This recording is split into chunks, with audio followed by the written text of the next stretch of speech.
¿Qué tienen en común un perezoso, los cocoteros del Darién y las algas que crecen en los manglares de Panamá? Que todos pueden tener secretos para tratar el cáncer, la malaria, el Alzheimer y otras enfermedades. Nombrada una de las 25 mujeres científicas más importantes de América Latina por la compañía 3M, Carmenza Spadafora, bioquímica panameña, dirige un laboratorio donde decenas de científicos innovan en la búsqueda de curas y tratamientos para cambiar el futuro de las enfermedades del presente. Hoy en Fuerza Latina, acompáñanos a descubrir cómo se hace ciencia que nos salva.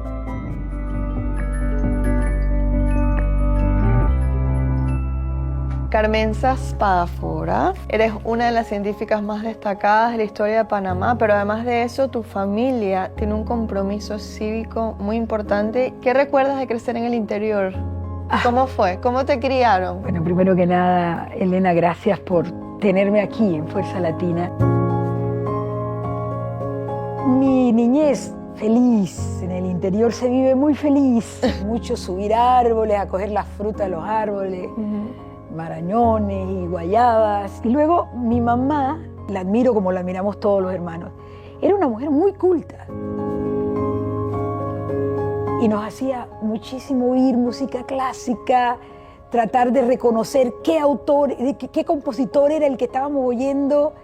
Lo mismo con la pintura, ella pintaba. Luego nos inculcaron en casa, papá y mamá, a leer muchísimo. Y aquí adelantándome, pero tú terminas estudiando bioquímica, biología molecular. ¿De dónde nace eso? ¿Cómo una niña decide estudiar esas carreras? Yo desde segundo año de colegio ya sabía que quería ser bioquímica. Wow. No lo cambié de ahí. ¿Cuántos años tendría? 14 años.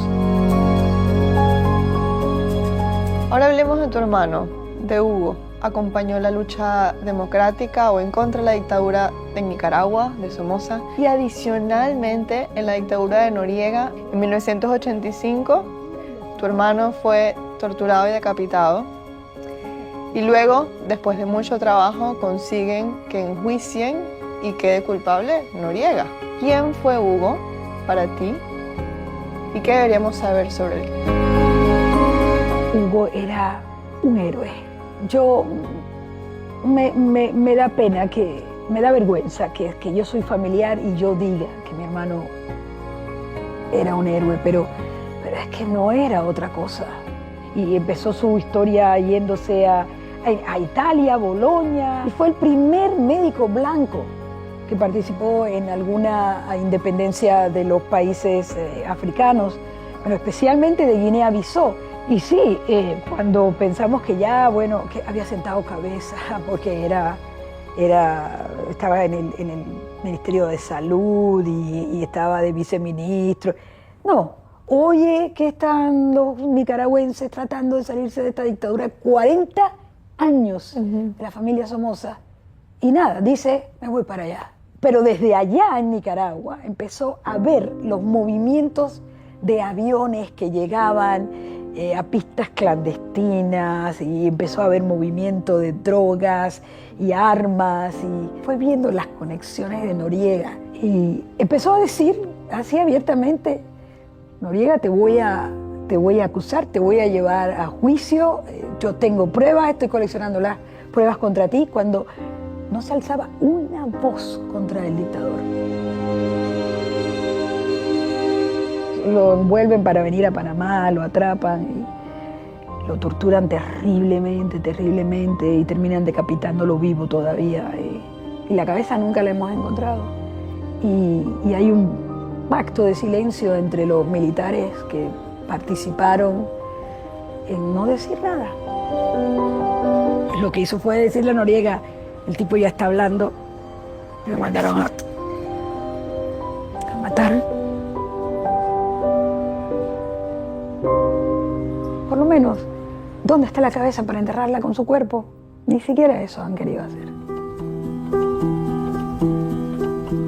¿Qué significó su muerte para tu vida, tu carrera científica? Yo acababa de graduarme en Michigan y estaba de regreso en casa llenando los papeles para irme a hacer un doctorado. Tú tenías 24 años, yo tenía 24. 45. Y de pronto pues pasa esto, y esto empieza una historia que es demasiado larga para contarla aquí, de manifestaciones. Pero ¿qué pasó? Que 2 meses después muere mi padre, de puro dolor y con las amenazas que le estaba haciendo el gobierno. Finalmente mi papá tiene un ataque al corazón, un paro masivo, justamente en el área donde mataron a mi hermano cerca de Costa Rica. Y cuando él se nos fue, nos quedamos como vacíos. Cuando enterramos a papá, los hermanos que estábamos allí, le hicimos un juramento de no descansar hasta que no hiciéramos justicia a Hugo. Y eso significó que muchos de nosotros interrumpimos nuestras carreras. Cae la dictadura y el juicio tardó hasta que no nombraron a Noriega culpable y a 2 más. No fue que entonces pensamos en cómo retomar mi vida. Hoy, 13 de septiembre de 2025, se cumplen 40 años del asesinato de Hugo Spadafora. ¿Cuál crees que es su legado en ti? Cuando él murió, que era el único activista político de la familia, nos convirtió a todos en personas como era mi papá, comprometidas totalmente con la sociedad.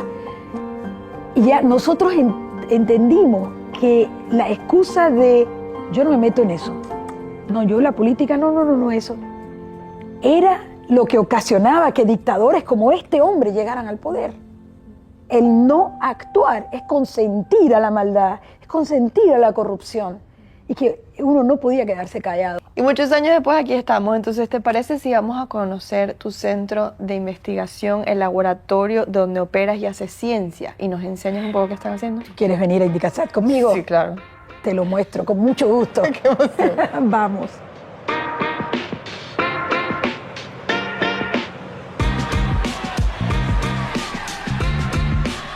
Te cuento una frase de un premio Nobel que fue uno de los que descubrió las 4 leyes de la física cuántica. Heisenberg decía, cuando uno está tomando del cáliz, empieza a tomar el cáliz de las ciencias naturales, se puede volver uno ateo. Pero cuando se ha bebido toda la copa, encuentra a Dios en el fondo de ella. Eso lo hago mi lema.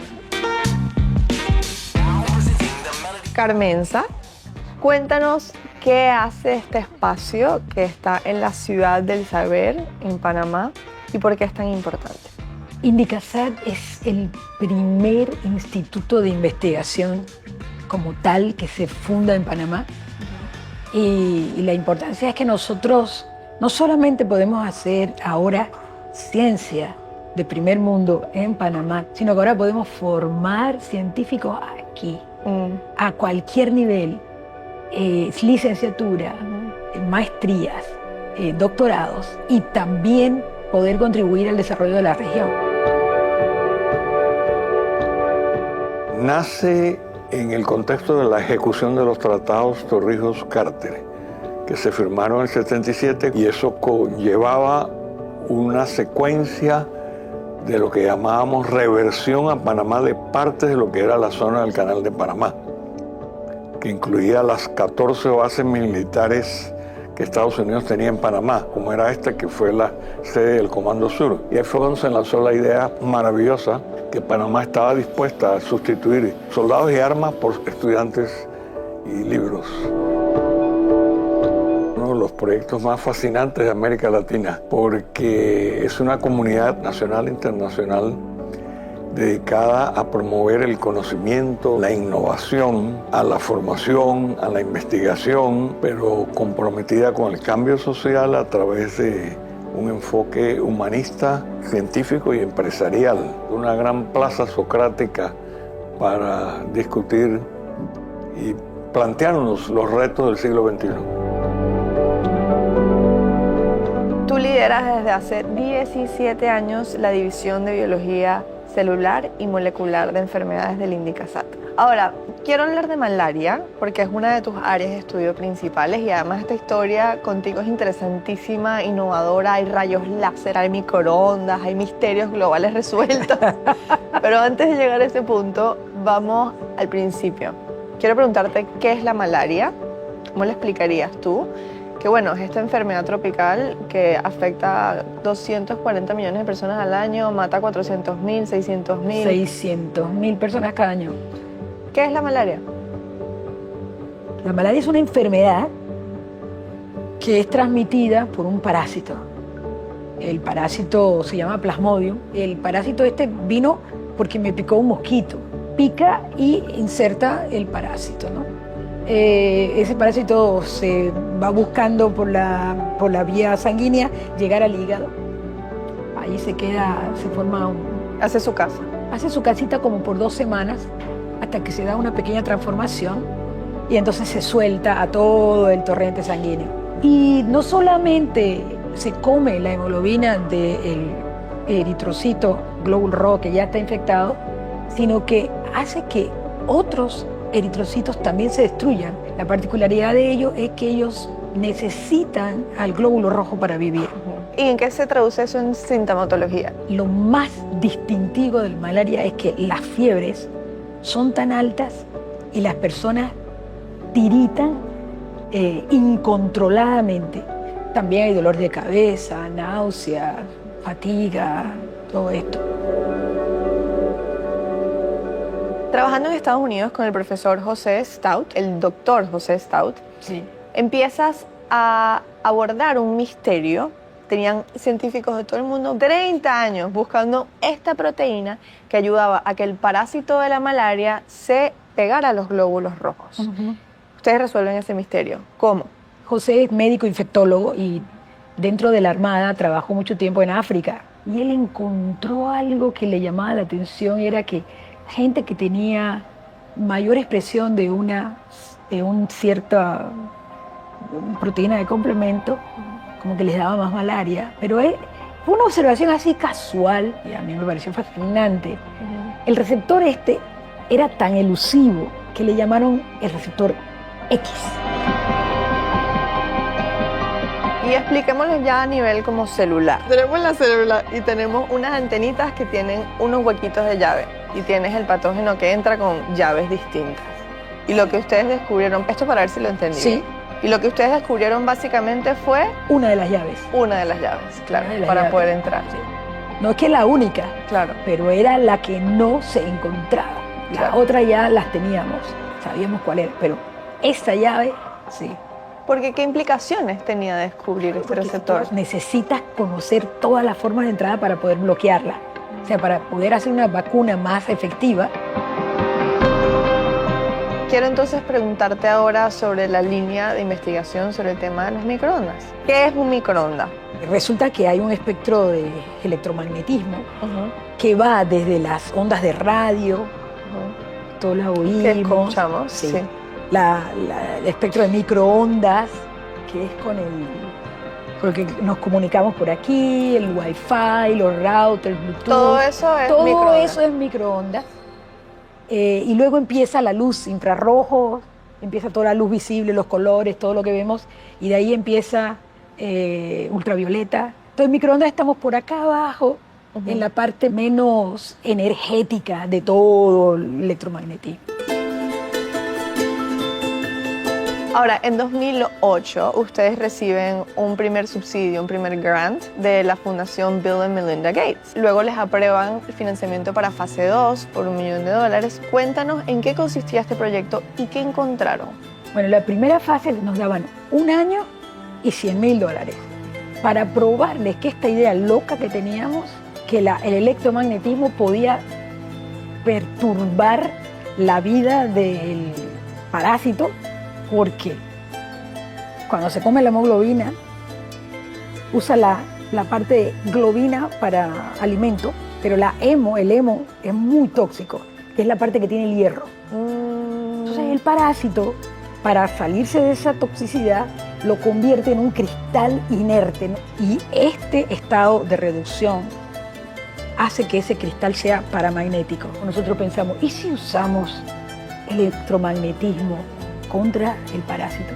Y en ese año teníamos un prototipo muy rústico, pero bueno, ahí poníamos la sangre, le dábamos un botón y luego de ciertos minutos la sacábamos y al día siguiente veíamos que los que habíamos irradiado estaban muertos y los otros no. Para un futuro tratamiento, esto eran maravillosas noticias.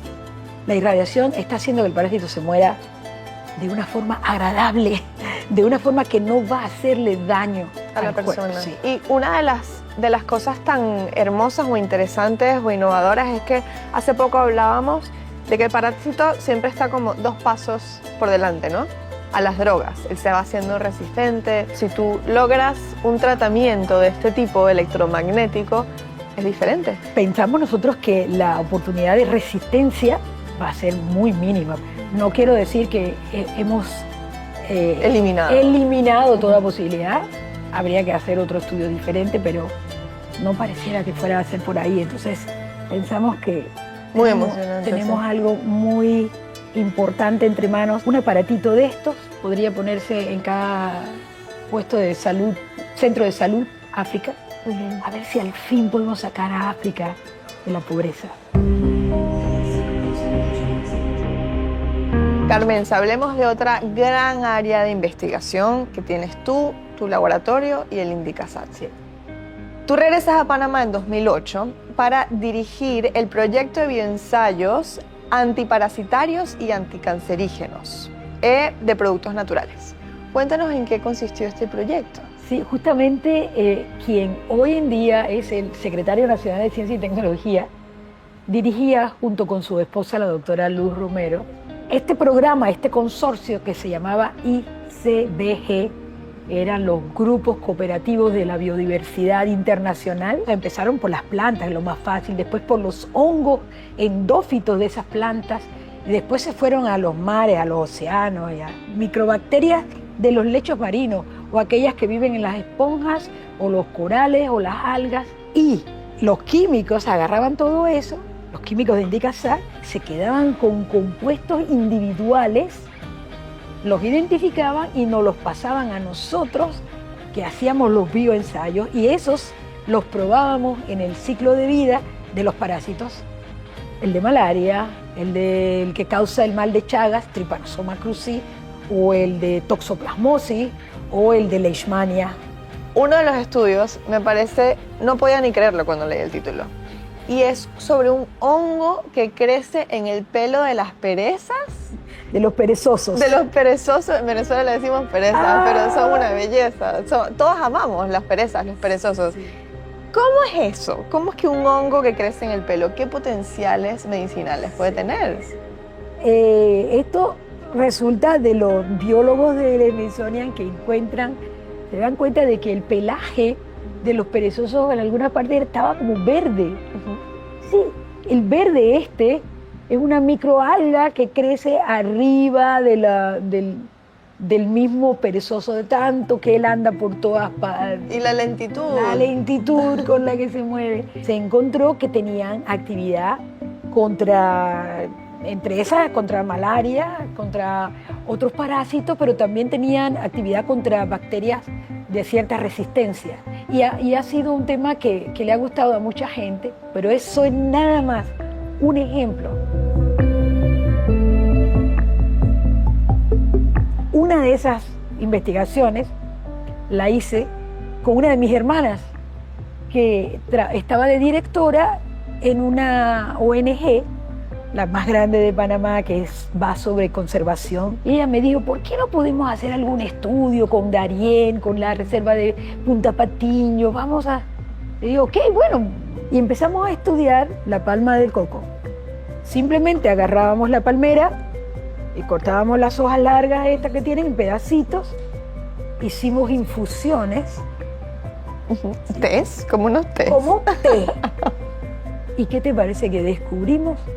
Que mataban al parásito de la malaria. No a un 100%, pero a un 60%. Entonces, esto me ayuda a mí a decirle a la gente, si usted está en un lugar remoto, no tiene acceso a ningún centro de salud rápido y empieza a tener fiebres, agarre palmera de coco, córtelo y hágase un té y tómeselo. Cuando miramos una foresta, tenemos que pensar en todos los microorganismos que habitan en ella y pensar, estoy enfrente de una farmacia. Solo está esperando que me descubra el compuesto. Entonces, ¿por qué es importante conservar la biodiversidad?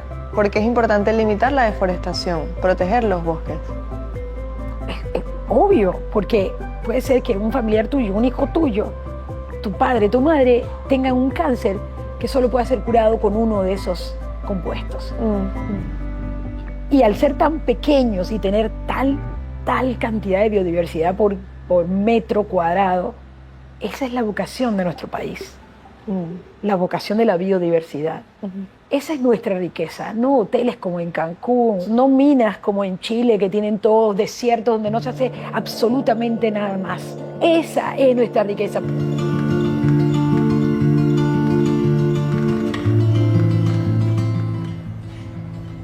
Sobre esta próxima pregunta tengo que leer, porque la cantidad de reconocimientos que tienes no me caben en la cabeza. Voy entonces. Tienes el Premio al Mérito Victoriano Lorenzo, otorgado por el gobierno a ciudadanos destacados por su valioso aporte al país, pero también has ganado 2 veces el Premio a la Excelencia en la Investigación, otorgado por la Secretaría Nacional para la Ciencia, Tecnología e Innovación.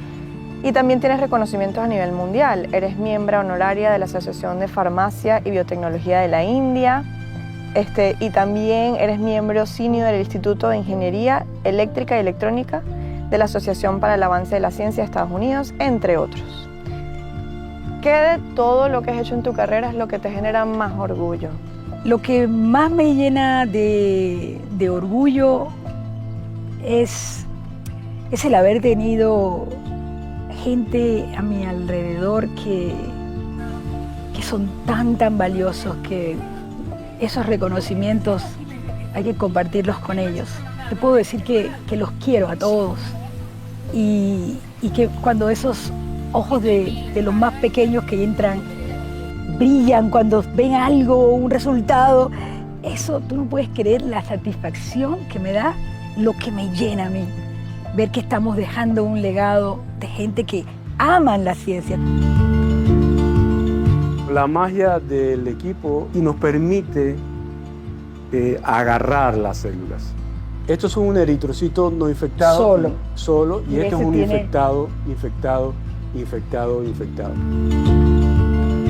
Carmenza la conozco de hace 16 años. Fui el técnico que ella contrató para comenzar a trabajar con microondas en ese momento. Carmenza como persona, siempre pienso en ella como si fuera un manantial de donde sale ese pequeño, donde brota la primera fuente de agua de un río,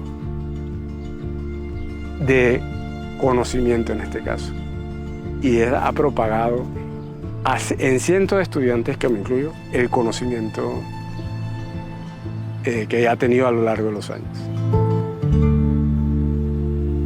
Soy estudiante de la licenciatura de Biología Molecular y Genética de la Universidad de Panamá. Ahorita mismo me encuentro realizando mi tesis de licenciatura. Estoy muy agradecida con la doctora Carmenza Espadafora porque ella pues, ha abierto las puertas de este lugar para mí. En la universidad tal vez hay cosas muy teóricas, pero cuando uno viene a la práctica, a la vida real, por decirlo así, uno se enfrenta con otra realidad y estoy muy agradecida con ella, la amo mucho, así que pues es mi madre científica. Bueno, Indicasa creo que es una de las instituciones más destacadas por innovar y sin duda alguna creo que el mundo constantemente está evolucionando, entonces estar a la vanguardia de todo lo que está pasando es muy importante. Yo soy de la provincia de Veraguas, porque no había una orientación dedicada a esto en el interior del país, me tocó pues migrar hacia el centro de la ciudad. Bueno, la doctora Carmenza es una mujer que inspira, es una mujer que siempre te anima a seguir adelante y ver siempre lo positivo en cada una de las cosas. Y es una persona muy noble y apoya mucho lo que serían los talentos de personas que vienen de afuera, de las provincias. siempre he dicho, si te metes a científico, o estás loco, o estás enamorado de esto. Que a veces es lo mismo. Que a veces es lo mismo. Así que sí, te podría decir que lo que a mí más me llena es ese legado que uno puede estar dejando de nuevos científicos para el país, para el mundo. Carmenza Espadafora, ha sido un honor, un privilegio gigante poder aprender de ti, por enseñarnos cómo se piensa en un mundo mejor, cómo se sueña y cómo se construye desde la ciencia. Eternamente agradecida y en deuda contigo. Gracias mil, Elena, gracias mil.